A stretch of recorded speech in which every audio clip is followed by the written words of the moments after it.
this video we are going to discuss about the evidences of evolution.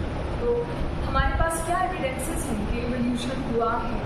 Evolution का मतलब है कि life forms आज जैसी हैं पहले वैसी नहीं थी, या जो ऑर्गेनिजम्स आज हैं वो इवॉल्व होकर बनेंगे, या जो ऑर्गेनिजम्स मिलियंस ऑफ ईयर्स पहले एग्जिस्ट करते थे वो आज एग्जिस्ट नहीं करते। तो इस चीज़ के हमारे पास इस एवोल्यूशन के क्या एविडेंसेस हैं? तो सबसे पहला जो एविडेंस हमें पढ़ना है वो है पैलेंटोलॉजिकल एविडेंसेस। पैलेंटोलॉजी कहते हैं स्टडी ऑफ फॉसिल्स को। Fossils are the remains of the hard parts of any plant or animal जो कि हमें रॉक्स में मिलते हैं। ठीक है, किसी भी एनिमल का कोई रिमेन है, उसकी बोन्स है जो डिकम्पोज नहीं हुई, जो प्रिजर्व हो गई, या अगर किसी रॉक के बीच में किसी एनिमल का इम्प्रेशन भी है, किसी रॉक के ऊपर उसका इम्प्रेशन भी है, it is also considered a fossil. तो फॉसिल्स हमें कैसे बताते हैं इवोल्यूशन के बारे में?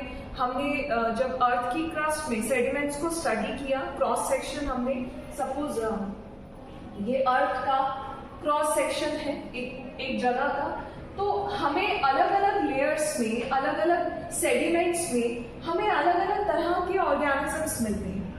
जैसे यहाँ सबसे नीचे बॉटम में हमें सबसे ज्यादा फिश मिली, फिर उससे ऊपर वाली लेयर्स में हमें एम्फीबियंस मिले, फिर उससे ऊपर वाले सेडिमेंट्स में हमें रेप्टाइल्स मिले, ओके, फिर उससे ऊपर वाले में और हमें दूसरे एनिमल्स मिले, बर्ड्स मिली, ठीक है, या यहाँ पर हमें मैमल्स मिले, यहाँ पर हमें बर्ड्स मिली।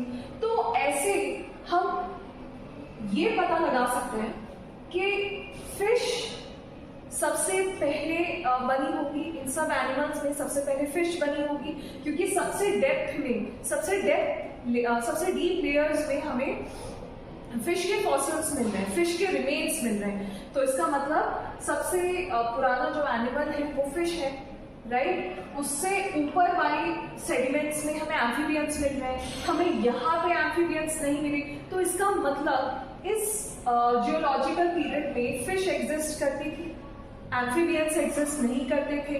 फिर बाद में हमें ज्यादा एम्फीबियंस मिले, इसका मतलब एम्फीबियंस बाद में बने, फिश के बाद में एम्फीबियंस बने। फिर यहाँ हमें रेप्टाइल्स नहीं मिले, हमें रेप्टाइल्स ऊपर वाली लेयर्स में मिले, यानी कि रेप्टाइल्स एम्फीबियंस के बाद इवॉल्व होकर बने, पहले रेप्टाइल्स नहीं थे। अगर रेप्टाइल्स या बर्ड्स अगर बिल्कुल ओरिजिन से होते, शुरुआत से होते, तो यहाँ पे भी हमें उनके फॉसिल्स मिलते। ठीक है, तो ऐसे हमें फॉसिल्स से इवोल्यूशन का हमें पता चलता है। फिर हमें फॉसिल्स ऐसे एनिमल्स के भी मिलते हैं जो आज एग्जिस्ट नहीं करते, एक्सटिंक्ट हो चुके हैं, जैसे कि डायनासोर्स।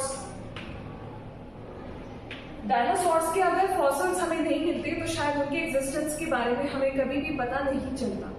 फिर फॉसिल्स हमें बताते हैं मिसिंग लिंक्स, जैसे एक फॉसिल मिला था हमें आर्कियोप्टेरिक्स का। आर्कियोप्टेरिक्स एक ऐसा एनिमल था जिसके अंदर रेप्टाइल्स और बर्ड्स दोनों के फीचर्स थे। जैसे उसके पास बीक थी बर्ड्स की तरह, और उसके अंदर दांत थे रेप्टाइल्स की तरह, टेल थी उसकी रेप्टाइल्स की तरह, लेकिन विंग्स थे, फेदर्स वाले विंग्स थे बर्ड्स के जैसे, लेकिन उसके 4 जो लिम्स थे, जो विंग्स थे, उसके ऊपर क्लॉज लगे हुए थे। तो उसके अंदर बहुत सारे कैरेक्टरिस्टिक्स बर्ड्स के थे और बहुत सारे रेप्टाइल्स के। ठीक है, हमें 3 या 4 जगह अर्थ पे हमें 3 या 4 जगह आर्कियोप्टेरिक्स के फॉसिल्स मिले। तो आर्कियोप्टेरिक्स वो मिसिंग लिंक है बिटवीन बर्ड्स एंड रेप्टाइल्स। इससे हमें ये पता चलता है आर्कियोप्टेरिक्स एक कॉमन एंसेस्टर था, इसका बर्ड्स का और रेप्टाइल्स का। आर्कियोप्टेरिक्स से ही बर्ड्स डेवलप, वैसे आर्कियोप्टेरिक्स के अंदर रेप्टाइल्स की कैरेक्टरिस्टिक्स भी थे, but it was a bird. Archaeopteryx was a bird. इसी से फिर रेप्टाइल्स बने और जो मॉडर्न बर्ड्स हम देखते हैं। तो Archaeopteryx is the connecting link between birds and reptiles. लेकिन ये कनेक्टिंग लिंक आज क्योंकि एक्सप्लेन हो चुका है तो इसलिए हम इसको मिसिंग लिंक बोलते हैं। तो मिसिंग लिंक्स के बारे में या कनेक्टिंग लिंक्स के बारे में हमें फॉसिल से ही इंफॉर्मेशन मिलती है और फॉसिल से हमें पता चलता है कि कोई एनिमल कितना पहले एग्जिस्ट करता था। जैसे फिश सबसे पहले एग्जिस्ट करती थी और या एम्फीबियंस इनके बाद बने। तो डिफरेंट लेयर्स जितना हम नीचे चलते चले जाएंगे वो एनिमल उतना ही पुराना होता चला जाएगा। या डिफरेंट जियोलॉजिकल पीरियड में कौन कौन से एनिमल्स एग्जिस्ट करते थे। एम्फीबियन के साथ सपोज यहाँ पे किसी और एनिमल का भी फॉसिल मिला तो उस टाइम पर एम्फीबियन के साथ वो भी एग्जिस्ट करता था। तो इस तरह से फॉसिल्स हमें इवोल्यूशन के बारे में बताते हैं।